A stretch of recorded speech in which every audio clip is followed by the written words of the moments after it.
যিবিলাকৰ অজস্ৰ অভাৰব্ৰিজ হোৱা দেখা পালোঁ, ৰাস্তা ঘাট বিভিন্ন কিবা কিবি হোৱা দেখা পালোঁ, কিন্তু বাকী চব কামৰ কাৰণে পইচা থাকে। চব কাম ৰাতিৰ ভিতৰতে লাচিত বৰফুকনে গড় নিৰ্মাণ কৰাৰ দৰেও কাম কিছুমান ঘটি গ'ল যোৱা দিনবিলাকত। কেৱল ৰবীন্দ্ৰ ভৱনটোৰ কামটোহে হৈ নুঠে, গতিকে বাদ দিলোঁ, নালাগে ৰবীন্দ্ৰ ভৱন। বিজেপি দলৰ কাৰণে তেওঁলোকৰ কাৰ্যালয়টো, অফিচটো যিদৰে মৰমৰ, প্ৰয়োজনীয়, শ্ৰদ্ধাৰ, ঠিক তেনেকৈ আমাৰ কাৰণেও নাট্যকৰ্মীসকলৰ কাৰণে, সংস্কৃতি ভালপোৱা মানুহখিনিৰ কাৰণে ৰবীন্দ্ৰ ভৱনটো একেই সন্মানৰ, আদৰৰ, চেনেহৰ। বিজেপিৰ কাৰণে, বিজেপিৰ কথাটো এইকাৰণে কৈছোঁ কিয়নো বৰ্তমান শাসন চলি আছে বিজেপিৰ, গতিকে প্ৰশ্ন তেওঁলোকে কৰিম, তেওঁলোকৰ দিনতে ৰবীন্দ্ৰ ভৱন দীৰ্ঘদিন ধৰি বন্ধ হৈ পৰি আছে। গতিকে বিজেপি দলৰ কাৰণে তেওঁলোকৰ কাৰ্যালয়টো যিদৰে মৰমৰ, আৱেগৰ, শ্ৰদ্ধাৰ, ঠিক তেনেকৈ আমাৰ কাৰণে ৰবীন্দ্ৰ ভৱনটো মৰমৰ, শ্ৰদ্ধাৰ, আৱেগৰ। ৰবীন্দ্ৰ ভৱনত আমি সৰুৰ পৰাই নাটক কৰিছোঁ। এতিয়া কেতিয়া আমি শেহতীয়া নাটক কেতিয়া কৰিছিলোঁ সেইটো পাহৰণি গৰ্ভত হ'ল। তাৰমানে আজিৰ পৰা প্ৰায় 5-6 বছৰ আগতে সম্ভৱতঃ আমি শেষৰখন নাটক কৰিছোঁ। ঠিক মই নাটক কৰা কেইদিনমানৰ পাছতেই হলটো বন্ধ হৈছে। আচলতে আমাৰ এটা ৰবীন্দ্ৰ ভৱনে এটা সংস্কৃতি গঢ় লৈছিল, সংস্কৃতি গঢ়ি তুলিছিল। ৰবীন্দ্ৰ ভৱনৰ চকীখিনি বেয়া, গোটেইখিনি চকী চেঞ্জ কৰিব লাগিব, বেলেগ ধৰণৰ বেলেগ মডেলৰ চকী আনিব লাগিব। বঢ়িয়া, পুৰণি চকীখিনি গুচাই দিলে, তাৰ সলনি নতুন চকী লগালে, আৰু এই গোটেই প্ৰচেছটোত বছৰ দিন বা 6 মাহ 7 মাহ 8 মাহ গুচি যায়। এইবাৰ নতুন চকীখিনি লগোৱা হোৱাৰ পিছত তেওঁলোকৰ মনত চিন্তা আহে, নহয়, আগতে যি চকী লাগি আছিল আচলতে সেইখিনিহে ভাল, এইখিনি বেয়া। গতিকে আকৌ প্ৰথমতে কাম, নতুনকৈ লগোৱা চকীখিনি গুচাই আকৌ পুৰণি ষ্টাইলৰ চকী আকৌ লগাই লয়। ক'ৰবাত এই চৰকাৰৰ নাটকৰ প্ৰতি অনীহা বা নাটকৰ জৰিয়তে মানুহবোৰে গোট খোৱাত অনীহা হয়তো অলপ কথাটো প্ৰকাশ পায়। গমেই নাপাওঁ। তাৰপিছততো এতিয়াতো আৰু সীমাই পাৰ হৈ গ'ল।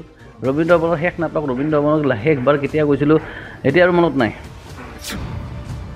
আপুনি পৃথিৱীৰ যোন ঠাইলৈকে নাযাওক কিয়, পৃথিৱীৰ যিকোনো ঠাইতে চৰকাৰে কিন্তু নাটকক পৃষ্ঠপোষকতা কৰে, কাৰণ এখন সুস্থ সমাজ হ'বলৈ হ'লে নাটকৰ প্ৰয়োজন। আৰু এইটোও নহয় যে নাটক কেৱল এণ্টি ইনষ্টিটিউচনেল, মানে কেৱল চৰকাৰৰ বিৰোধিতা কৰিয়ে নাটক কৰে, তেনেকুৱা কথা নহয়। আচলতে মই বিজেপি চৰকাৰক এটা প্ৰস্তাৱ দিব খোজোঁ যে আপোনালোকে ৰবীন্দ্ৰ ভৱনটোক নাট্য মন্দিৰ নহয়, মিউজিয়াম হিচাপে, সংগ্ৰহালয় হিচাপে স্বীকৃতি দিব লাগে। আৰু একদম কামটো সহজ হৈ আছে, কাৰণ ৰবীন্দ্ৰ ভৱন আৰু আমাৰ যিটো মিউজিয়াম, অসম ৰাজ্যিক সংগ্ৰহালয়, তাৰ মাজত মাত্ৰ এখন ৱাল আছে। ৱালখন ভাঙি দিলেই ৰবীন্দ্ৰ ভৱনটোকো মিউজিয়ামৰে অন্তৰ্গত কৰি দিব পৰা যায়। নাটকে এটা সুস্থ সামাজিক বাতাবৰণৰ সৃষ্টি কৰে, আৰু সেইটো চৰকাৰৰ কাৰণে ভাল কথা, কাৰণ চৰকাৰে যিবিলাক কাম তেওঁলোকে চৰকাৰী ধনেৰে কৰিব নোৱাৰে, সেইবোৰ কাম নাটকে কৰি দিব পাৰে। মই চৰকাৰক এটা কথাই ক'ব খোজোঁ যে বিপথগামী হ'ব খোজা যুৱ প্ৰজন্মক বা 2-এজন ড্ৰাগছ পেডলাৰক ভৰিত গুলিয়াই আমি এই যুৱ প্ৰজন্মক ৰক্ষা কৰিব নোৱাৰোঁ। যদিহে তেওঁলোকক আমি সুস্থ সাংস্কৃতিক পৰিৱেশৰ মাজত ডাঙৰ দীঘল কৰিব নোৱাৰোঁ। নমস্কাৰ, মই গৌতম প্ৰতিম গগৈ বৰ্তমান উপস্থিত আছোঁ ৰবীন্দ্ৰ ভৱনৰ সন্মুখত। এই ৰবীন্দ্ৰ ভৱনত পূৰ্বতে নাটক হৈছিল, এই ৰবীন্দ্ৰ ভৱনত পূৰ্বতে গীত মাতৰ চৰ্চা হৈছিল, কিন্তু বিগত 3 বছৰ ধৰি এই ৰবীন্দ্ৰ ভৱনত এতিয়া তলা ওলমি ৰৈছে। ইয়াৰ যি পুনৰ মেৰামতি বা পুনৰ নিৰ্মাণৰ বাবে এই ৰবীন্দ্ৰ ভৱনটো প্ৰায় 3 বছৰ ধৰি বন্ধ কৰি ৰখা হৈছে। প্ৰথমতে আমি আপোনালোকক এখন জাননী দেখাম। ৰবীন্দ্ৰ ভৱনৰ প্ৰৱেশদ্বাৰতে এখন জাননী আঁৰি থোৱা হৈছে, আৰু জাননীত উল্লেখ কৰা হৈছে যে 2022 চনৰ 17 জুনৰ পৰা ৰবীন্দ্ৰ ভৱন বন্ধ ৰখা হৈছে, কাৰণ প্ৰচুৰ বৰষুণৰ বাবে ৰবীন্দ্ৰ ভৱনৰ ভিতৰত কিছু ক্ষয় ক্ষতি হৈছিল, আৰু সেইখিনি PWD বিভাগে পুনৰ মেৰামতি কৰি নতুলা পৰ্যন্ত এই ৰবীন্দ্ৰ ভৱনটো সম্পূৰ্ণৰূপে বন্ধ থাকিব বুলি এই জাননীখনত উল্লেখ কৰা হৈছে। এই মুহূৰ্তত প্ৰশ্ন উত্থাপন হ'ব, যি সময়ত এটা বছৰত একোখন ফ্লাইঅভাৰ নিৰ্মাণ কৰা হয়, যি সময়ত চৰকাৰী বিভিন্ন ধৰণৰ অনুষ্ঠানৰ বাবে ৰাতিটোৰ ভিতৰতে ডাঙৰ ডাঙৰ পেণ্ডেল গঢ়ি তোলা হয় বা বিভিন্ন ধৰণৰ নিৰ্মাণ কাৰ্য কৰা হয়, কিন্তু তাৰ পাছত সংস্কৃতিৰ প্ৰাণকেন্দ্ৰ শিল্পী বা নাট্যকৰ্মীৰ যি মিলনৰ স্থল, ৰবীন্দ্ৰ ভৱন, এই ৰবীন্দ্ৰ ভৱন কিয় 3 বছৰ ধৰি পুনৰ মেৰামতি কৰি তুলিব পৰা নাই, সেয়া ডাঙৰ প্ৰশ্ন। নমস্কাৰ, এই মুহূৰ্তত মই উপস্থিত আছোঁ চলচ্চিত্ৰ পৰিচালক হিমাংশু প্ৰসাদ দাসৰ কাষত। ৰবীন্দ্ৰ ভৱনৰ যি দীৰ্ঘদিন ধৰি ৰবীন্দ্ৰ ভৱনত তলা ওলমি আছে, সেই প্ৰসংগত আমি নাট্যকৰ্মীসকলৰ লগত কথা পাতি আছোঁ আৰু সেই সন্দৰ্ভতে কথা পাতিবলৈ চলচ্চিত্ৰ পৰিচালক তথা অভিনেতা হিমাংশু প্ৰসাদ দাসৰ কাষত উপস্থিত হৈছোঁ। দাদা, আপোনাক প্ৰথমবাৰলৈ মই লগ পাইছিলোঁ ৰবীন্দ্ৰ ভৱনত, প্ৰথমবাৰ প্ৰত্যক্ষভাৱে দেখা পাইছিলোঁ ৰবীন্দ্ৰ ভৱনত। সেইদিনাখন ৰবীন্দ্ৰ ভৱনত আপোনাৰ এখন নাটক আছিল, চাকিৰা আহিব বকুলতলৰ বিহুলৈ। তাৰ আগত বা পাছত আপুনি বহুত নাটক কৰিছে ৰবীন্দ্ৰ ভৱনত। অন্তিমখন নাটক কেতিয়া কৰিছিল আৰু তাৰ পাছত কিয় কৰিব পৰা নাই? অন্তিমখন নাটক কৰিছিলোঁ আজিৰ পৰা 3-4 বছৰ আগতে, কিন্তু তাৰ আগতো আৰু মাজতে বহুত দীঘলীয়া বিৰতি এটা হৈ গৈছিলে, কিয়নো ৰবীন্দ্ৰ ভৱনটো কেতিয়া বন্ধ থাকে কেতিয়া খোলা থাকে আমি গমেই নাপাওঁ। আৰু বৰ ইণ্টাৰেষ্টিং কথা, ৰবীন্দ্ৰ ভৱনত যিবোৰ ৰবীন্দ্ৰ ভৱন ভাল কৰাৰ নামত যিসকল ঠিকাদাৰে কাম কৰে, তেওঁলোকৰ যি মস্তিষ্ক, তেওঁলোকৰ যি মানে পদ্ধতি, সেয়া তাৰমানে আচলতে কিতাপত ভালকৈ লিখি থৈ দিব লাগে, যাতে দেশ বিদেশৰ মানুহে পিছলৈকে সেইটোক ফ'ল' কৰিব পাৰে।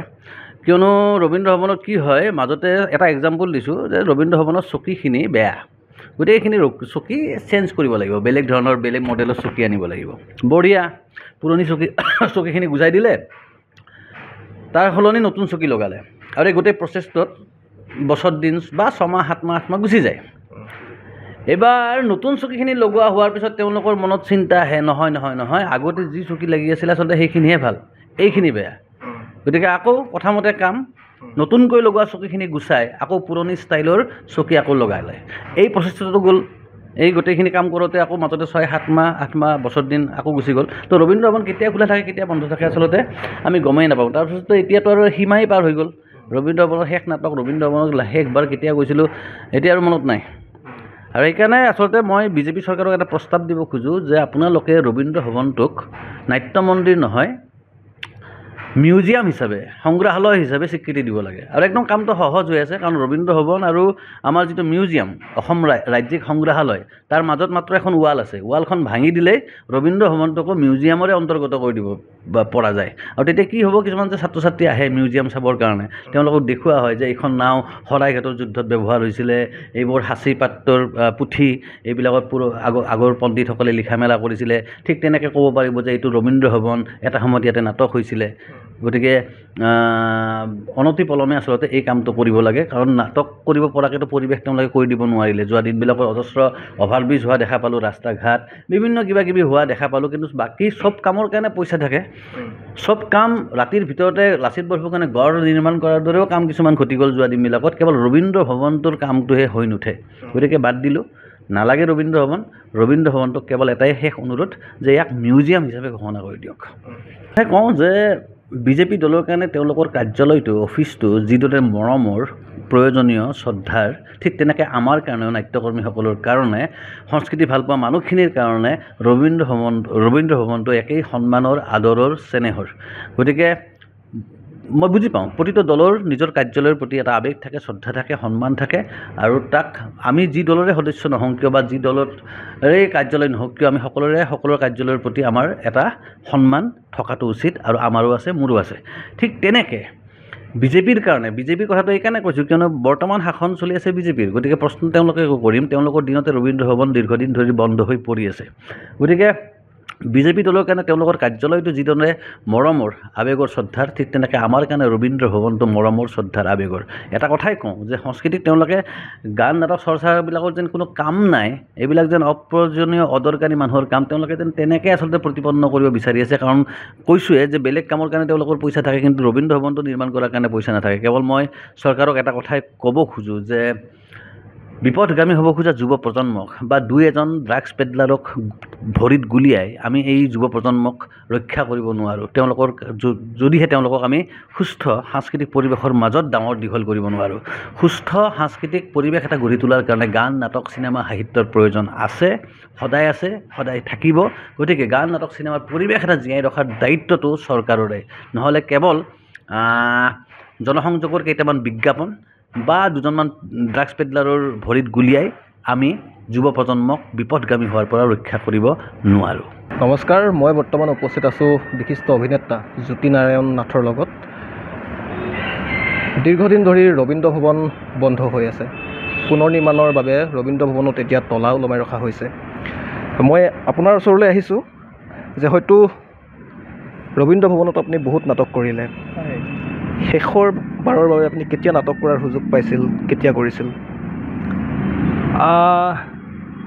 ৰবীন্দ্ৰ ভৱনত আমি সৰুৰ পৰাই নাটক কৰিছোঁ। এতিয়া কেতিয়া আমি শেহতীয়া নাটক কেতিয়া কৰিছিলোঁ সেইটো পাহৰণিৰ গৰ্ভত হ'ল।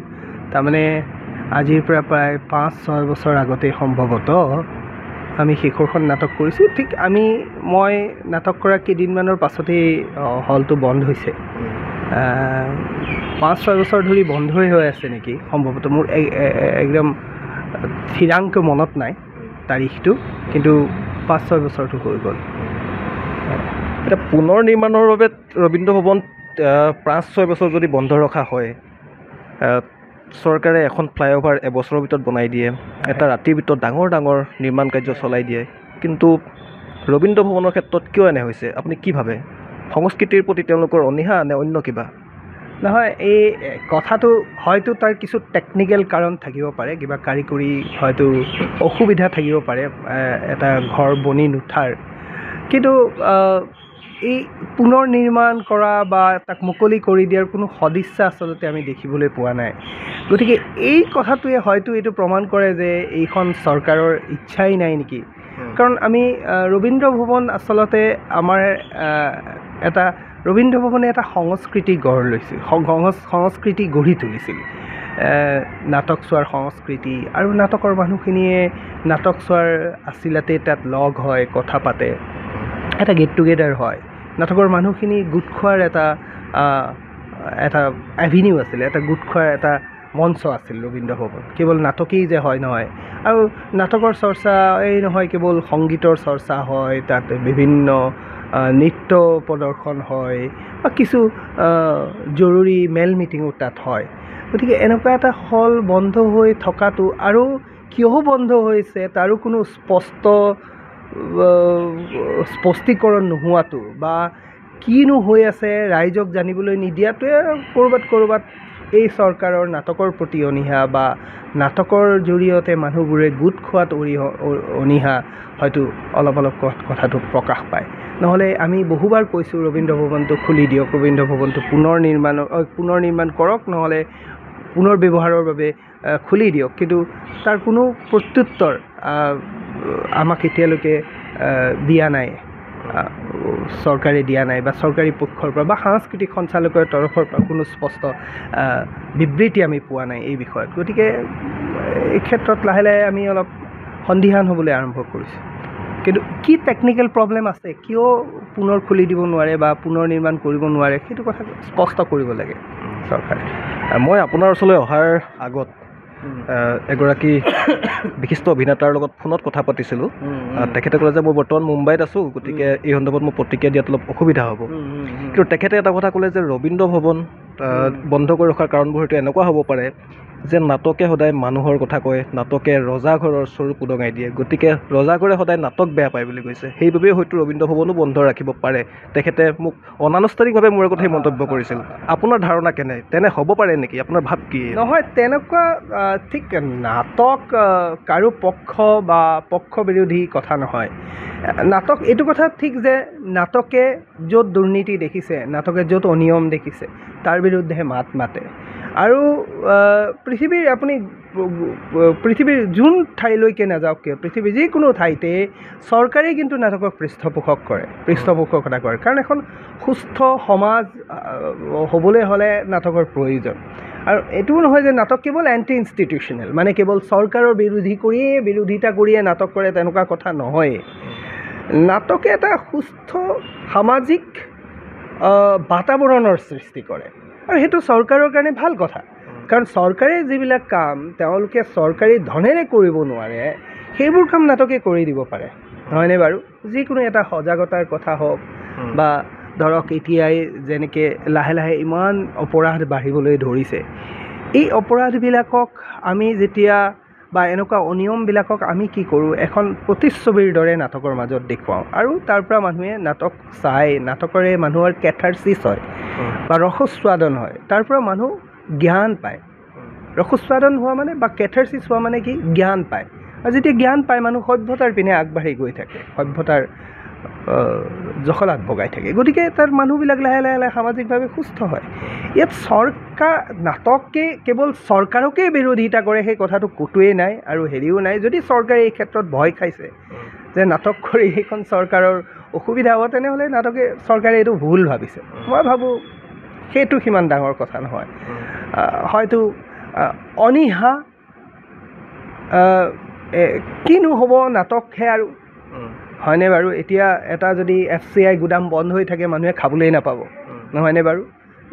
তেওঁলোকে হয়তো ভাবিছে কিনো আৰু নাটকহে, আৰু নাটকহে কৰে আৰু খুলি দিওঁ নিদিওঁ, হয়নে? সেইটো তেওঁলোকে এতিয়ালৈকে এইটোক গুৰুত্ব দিয়া নাই, প্ৰায়ৰিটাইজ কৰা নাই বা অনীহা প্ৰকাশ কৰিছে, ইগন'ৰ কৰি আছে। মোৰ মতে চৰকাৰে যদি ইগন'ৰ কৰিব বাদ দিয়ে তেনেহ'লে ভালহে হ'ব, চৰকাৰৰ কাৰণেই ভাল। এতিয়া কথাটো হ'ল, আমাৰ যিবিলাক নাট্যকৰ্মী আছে বা আমি আগতে এইখিনিত দেখিছিলোঁ, সদায় আপুনি দেখা পাব নাটকৰ বা সাংস্কৃতিক এটা পৰিৱেশ এটা হৈ আছিলে। এতিয়া আজি বহু বছৰ ধৰি, মোটামুটি 2017 চনমানৰ পৰা এইটো বন্ধ হৈ আছে। ক'ভিডৰ প্ৰাককালত অলপ 19ৰ পিছফালে অলপ চাগে খুলিলে, তাৰ পাছত আকৌ পানী সোমালে, ক'ভিড হ'ল, তাৰ ক'ভিডৰ পিছত আকৌ খুলিলে, পানী সোমালে, আকৌ বন্ধ হৈ আছে। এইটো মেৰামতি কৰিব বুলি শুনিছোঁ, পুনৰ নিৰ্মাণ কৰিব বুলি শুনিছোঁ। কিন্তু এইটোৰ কাৰণে আমাৰ সাংস্কৃতিক কৰ্মীসকলৰ ডান্স গায়ক হওক সকলোৰে অসুবিধা হৈ আছে। সোনকালে খুলিলে আমাৰ কাৰণে ভাল, এটা সাংস্কৃতিক পৰিৱেশ আকৌ আগৰ দৰে গঢ়ি উঠিব। এতিয়া আমি কলাক্ষেত্ৰত যাব লাগে, কলাক্ষেত্ৰৰো ভাড়া এতিয়া বহুত বৃদ্ধি হৈছে। গতিকে আমাৰ সাংস্কৃতিক কৰ্মীসকলৰ খুবেই অসুবিধা হৈছে কাম কৰাৰ কাৰণে।